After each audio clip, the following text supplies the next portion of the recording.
En esta ecuación de la energía nosotros vamos a ver, a empezar a describir todos los dispositivos y componentes de los sistemas de circulación de flujo, ¿sí? Normalmente vamos a ver que pueden haber unos que agreguen o que retiren energía o que incluso provoquen pérdidas. Entonces fíjense que aquí, por lo menos me demuestran aquí este diagrama de una tubería, ¿no? Y esa tubería tiene una bomba y fíjense que al lado de la bomba aparece este término HA. Y aquí aparece un motor y al lado del motor aparece el término HR. Y aparece una válvula y un codo y me dice que esto es HL. ¿Listo? Entonces, ya más adelante nosotros vamos a ver que estas bombas agregan energía. Por eso el término de H tiene una A.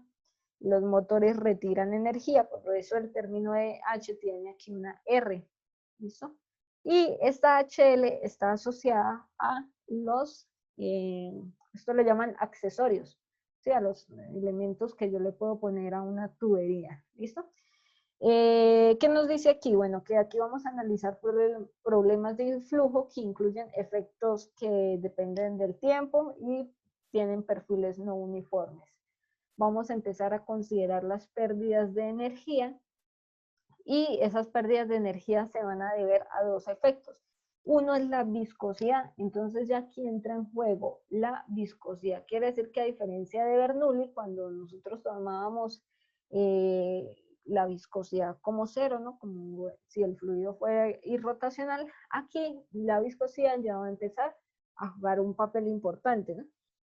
Bueno, aquí me dice que esa viscosidad, pues debido al roce, va a incrementar la energía interna, incrementando la temperatura y la transferencia de calor. Pero pues sin embargo aquí nosotros no llegamos a estudiar estos efectos de la temperatura, ¿no? Simplemente estudiamos los efectos de la viscosidad en cuanto a pérdidas de presión, nada más, ¿no? Y los cambios de la geometría también van a provocar que haya separación de flujos, lo que va a hacer que se gaste energía útil del sistema para mantener los movimientos del fluido, ¿no? Entonces, ¿a qué se refiere este cambio de geometría? Bueno, vamos a empezar por la viscosidad primero. La viscosidad nosotros dijimos que estaba asociada con el fluido, ¿no? Ese fluido pues va a ir recorriendo toda la tubería.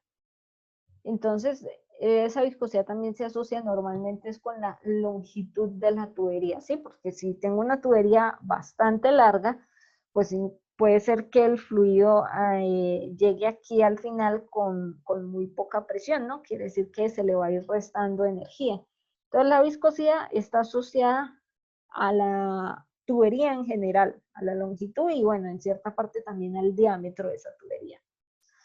Y estos cambios de geometría que me están diciendo que me producen flujos separados van a estar asociados con los accesorios, ¿sí? Entonces nosotros vamos a ver que por lo menos yo puedo llegar a tener aquí una válvula, pero esta válvula puede estar cerrada a la mitad, o cerrada a 3/4, o totalmente abierta, o totalmente cerrada. Entonces fíjense que aquí esto hace que mi fluido tenga que deformarse, ¿no? Eso es que se refiere cuando me dice que provoca flujos separados. Entonces, todos esos accesorios van a producir en cierta manera una separación del flujo, ¿no? Y esa separación del flujo va a hacer que el sistema consuma energía útil para poder mantener el flujo en movimiento. Entonces, a eso es que se refiere aquí este párrafo de abajo, donde me dice que en la tubería las pérdidas por viscosidad se distribuyen a lo largo, ¿sí? A lo largo de la tubería. Pues mientras tenga fluido de una tubería, esas pérdidas van a seguir influyendo ahí, ¿no? Mientras que las pérdidas por un cambio de geometría se concentran cerca a donde hubo el cambio de geometría, ¿no? Entonces, por lo menos la válvula tendrá la pérdida únicamente aquí, el codo únicamente aquí y este codo únicamente aquí, ¿sí? Entonces, la primera, al tener una gran extensión, nosotros la vamos a llamar pérdidas mayores. Y a la segunda, pues al estar concentradas en puntos específicos, nosotros las vamos a denominar como pérdidas menores. ¿Listo? Entonces, aquí empecemos a hablar de manera general todavía no nos vamos a entrar en sí en lo que es el cálculo de pérdidas mayores y menores que va aquí considerado dentro de esta HL. Sino vamos a hablar primero de esta energía agregada y la energía retirada. Entonces yo les decía que la energía agregada tiene que ver con las bombas, ¿no? Las bombas son dispositivos mecánicos que añaden energía al fluido.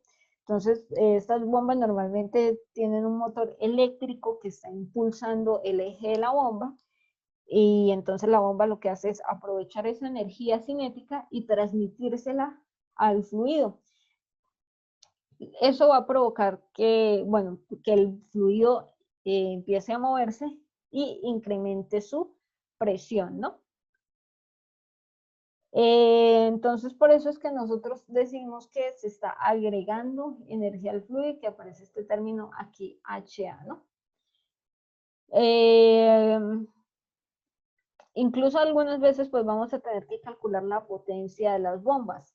Esa potencia puede ser la potencia agregada o la potencia de entrada a la bomba. La potencia agregada yo la calculo con la energía que agrego al fluido multiplicado por el flujo en peso. Fíjense que este flujo en peso yo lo puedo también poner en términos de peso específico por caudal, ¿no? Aquí es importante saber, tanto para bombas como para motores, que obviamente ellos pues son dispositivos mecánicos y su configuración interna también está provista de elementos mecánicos, y que pues estos elementos mecánicos de por sí pues ya llevan dentro de su funcionamiento ciertas pérdidas, ¿no? Entonces, la potencia que da el fabricante de la bomba no va a ser la misma que la bomba le entregue al fluido, ¿no? Por eso es que nosotros calculamos aquí la eficiencia mecánica, ¿sí? Entonces fíjense que estoy relacionando la potencia transmitida al fluido con la potencia de entrada de la bomba. Esta es la potencia que la bomba trae de fábrica, ¿sí? Entonces esta potencia transmitida debería ser menor a esta potencia de entrada. Siempre vamos a tener que esta eficiencia es menor a 1, ¿no? O menor al 100%. A veces también lo expresan en función de porcentajes. ¿Listo? Entonces la eficiencia nunca llega a ser del 100%. Entonces de por sí hay fabricantes que dicen, no, esta bomba puede llegar a tener una eficiencia entre 70, 90% o 70 y 80%, ¿sí? De hecho, pues las bombas hidráulicas se considera que tienen una eficiencia mecánica del 70 al 90%, mientras que las centrífugas pueden tener una eficiencia del 50 al 85%.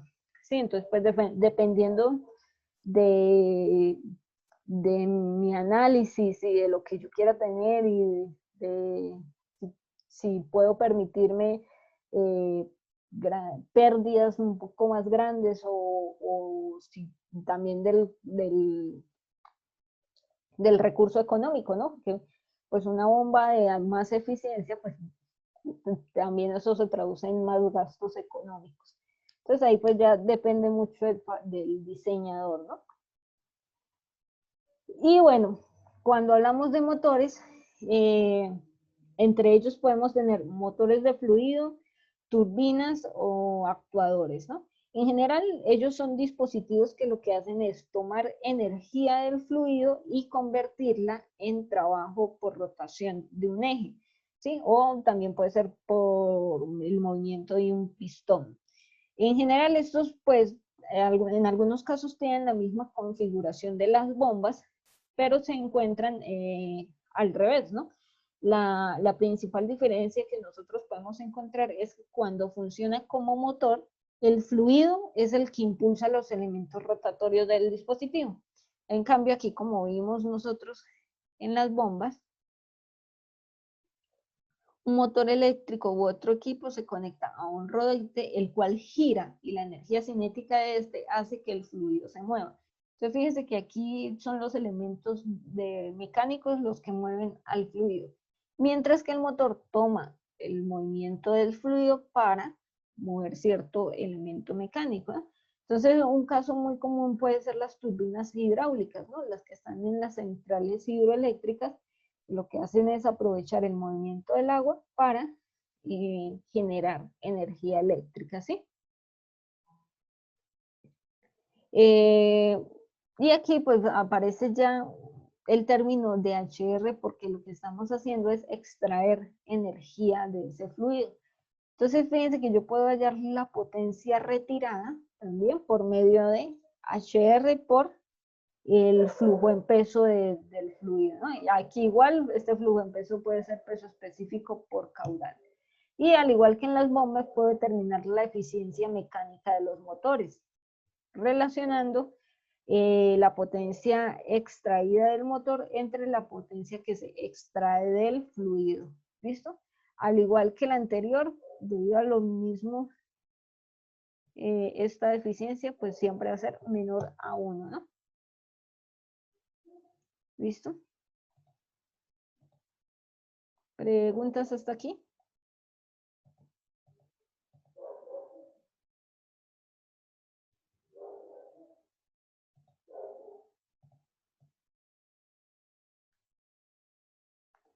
Entonces, fíjense que cuáles son los objetivos aquí de esta ecuación general de la energía. Bueno, ya vimos los primeros, que es identificar los medios que agregan energía, ¿sí? Como las bombas, los que retiran, como los motores, las turbinas. Identificar cuáles son las condiciones de pérdida. Aquí ya entra en juego todo lo que es HL, ¿no? Y este HL va a tener pérdidas mayores y va a tener pérdidas menores. Las mayores las representamos con M mayúscula y las menores con M minúscula.